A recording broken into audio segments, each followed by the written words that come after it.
Good morning, everyone. Happy first day of August. It is Thursday. Lisa, Dylan, Scott here with you this morning. Of course, we're live on Facebook every weekday morning, but it stays on your feed throughout the day so you can watch it whenever it works best for you. Plus, we make it into a podcast. You can find that at inform.com/podcast. Look for the Inform Minute or anywhere you find your podcasts. All right, Dylan, you have good news for us today. We're going to get a blue sky. That's all I've been really pushing today is the blue sky. Yeah, I'm that's so good excited. news. You know, we're getting rid of the wildfire haze. Already seen that blue sky in Grand Forks, and Cool. we'll all see that blue sky by the end of the day today. Now, there are a couple clouds out there right now. They're all moving away. So by the time I get to the late afternoon, we'll have that blue sky, and it's going to be great. Great to see that. Still warm, still upper 80s today, still a little bit of humidity. Sure.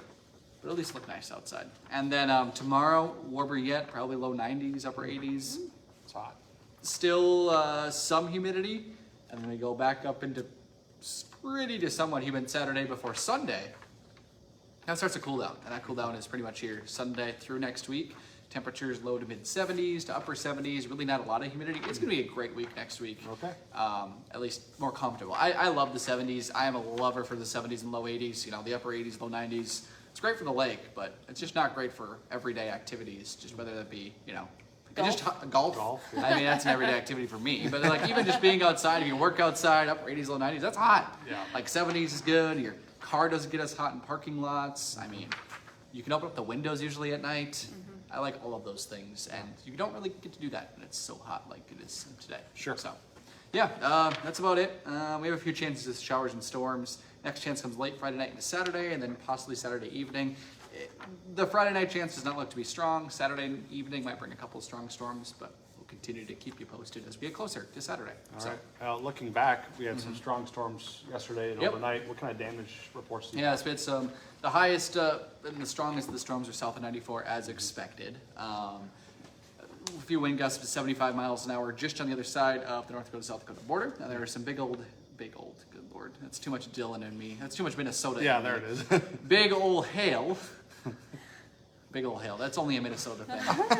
But there was some big hail reported in west central Minnesota in Traverse County, which is as far as southern portions of our viewing area. Sure. But most of the damage was wind, and then of course rain too. And then those storms pushed their way down to the southeast. So definitely damaging. No tornadoes or anything like funnels or anything like that. It was mostly just a wind and hail threat. For sure. All right. Thanks, Dylan. You bet. Well, we had breaking news this morning on First News, and we're still tracking new developments on this for you. But right now, we know the Cass County Sheriff's Office is looking for several people involved in a shooting. We know the shooting happened a few miles south of Fargo. The victim called 911 just before midnight. When first responders found him, he was on Highway 81. He was treated on the scene, but then had to be flown to Sanford. If you have any information on this shooting, you're asked to call the Cass County Sheriff's Office. One of country music's biggest festivals returns today in Detroit Lakes. We Fest is back for its 41st year at Sioux Pass Ranch. Going to be a lot of fun out there. It always is, of course. This year, organizers say they've been hard at work to actually make the experience even better for people who go. If you go this week, you're going to notice some improvements to the East Village. That includes a new hilltop transit system and parking lot there. Those new things should help with traffic congestion, parking, that kind of thing at the festival. That was something people complained about last year. And of course, any big event, there's going to be lots of traffic and stuff. So anything they can do to alleviate that. Last year, Morgan Wallen, I guess it was just a nightmare to get in, to get out, but he, you know, big draw. So let's just talk about the concerts for a minute. The first show will start at 2:45 this afternoon. Lauren Watkins takes the stage. Gates open at 2. But tonight, big draw. Jelly Roll is back. He was at the fair in Fargo a year or two ago. Was it? I don't know. Anyway, people are super excited. Yeah, it wasn't this summer. So Jelly Roll tonight. His concert starts at 10:30 tomorrow. Parker McCollum, and Friday, Saturday, Eric Church. So also a big draw as well. Good stuff. All right, the United Way of Cass Clay continues their backpack giveaway this afternoon. Any K-12 student who lives in Cass or Clay counties can stop by the Fargo Dome, grab one of those backpacks full of supplies. Today you can show up from 4:30 to 6. Tomorrow from 11:30 to 1. If you do go, you're asked to bring just a form of ID for each child who is getting a backpack. Another FAFSA setback could mean college students won't get their financial aid in time to pay tuition before classes start. This will affect so many families.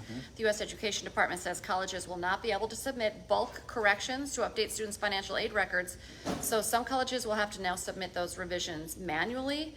Of course, could delay the delivery of student aid, leaving some students unable to pay their bills when the semester starts. So big mess Yeah, that I we'll remember continue tracking. FAFSA. When I was going to school, it was always so stressful, and now I have this on top of it. Oh.